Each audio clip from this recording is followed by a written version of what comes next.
এই শাড়ি ড্র্যাপিংটা কিভাবে করছি তার ভিডিও তোমাদের সাথে শেয়ার করলাম। ফার্স্ট আমি শাড়িটা কোমরে গুঁজে নিয়েছি, নিয়ে পুরো শাড়িটাকে ঘুরিয়ে নিয়ে চলে আসছি। আর যেখানে গুঁজছি সেখানে কিন্তু নিট অ্যান্ড যেন ক্লিন হয়। আমাদের প্রফেশনাল কাজ মানেই নিট অ্যান্ড ক্লিন। যাই হোক, আমি আচ্ছা আরেকটা আমি কথা বলে দিই, এই শাড়ি ড্র্যাপিংটা খুব একটা নিট অ্যান্ড ক্লিন হয়নি, কারণ শাড়িটা একবার তার আগেই পরানো হয়েছে। সেই আঁচলটাকে না খুলে প্লিটসটাকে আমি পরিয়ে দিচ্ছি। আর এখানে অ্যাট্রাকটিভ আরেকটা ব্যাপার হলো, ফ্রন্টে দেখো কুঁচি না করে আমি ব্যাকে কুঁচিটা করছি। এই শাড়ি ড্র্যাপিংটা আমি একটা রিয়েল ব্রাইডকে করেছিলাম হলদি লুকে, এত বেশি সবার ভালো লেগেছিল, তাই আমি শাড়ি ড্র্যাপিংটা আর একবারটি ভিডিওটা পোস্ট করলাম শাড়িটা ড্র্যাপ করে।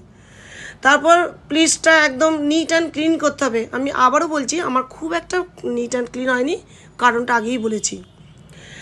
তারপর ওটাকে যে প্লিজটা করেছি তার যে বাকি অংশটা রয়েছে তোমরা লক্ষ্য করো, সেটাকে নিয়ে আমি কিভাবে ওই কুঁচির যে পিছনে কুঁচিটা হয়েছে সেটার মধ্যেই আটকে দিয়েছি, তাতে এটাতে নিট অ্যান্ড ক্লিন হয়ে গেছে। দেখো, লক্ষ্য করো। এরপর আমি ওই আঁচলটাকে নিয়ে, যে আঁচলের একটা কোণ নিয়ে আমি কোমরে গুঁজে নিয়েছি, ওটাকেও ওখানে আমি একটা লাইন লাইন করে সুন্দর করে আটকে নিচ্ছি। এরপর আমি বেল্ট আটকে নেবো। কতটা সুন্দর হয়েছে তোমরা কিন্তু আমাকে জানিও। নতুনত্ব শাড়ি র্যাপিং হোক আর আই মেকআপই হোক, করতে আমি ভীষণ ভালো।